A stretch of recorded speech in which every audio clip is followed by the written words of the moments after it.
bo'lmaydi. 5 ta pulini ikkitasiga solib 3 tani ko'tarib yoningizga chiqib borishadi bronzaga.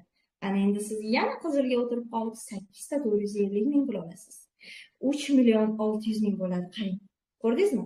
Yuqori doskalarimizda hech qaysida odam taklif qilinmaydi. Bizda 7 ta doska bor.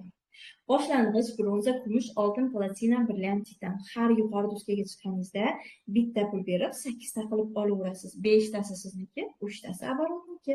O'sha оборот pulni yuqori doskaga necha pul bergan bo'lsangiz, yana 8 ta qilib olaverasiz. Demak, kumush doskada 12 million, oltin doskada 36 million, platinada 120 million, brilliantda 360 million va oxirgi titan doskada 100 ming dollar daromad qilasiz. Bo'ldi, shu xolos. Siz qiladigan ishingiz bitta taklif. Demak, agar 7 ta doska bo'lsa, men oltin doskadan hozirgi kunda oltin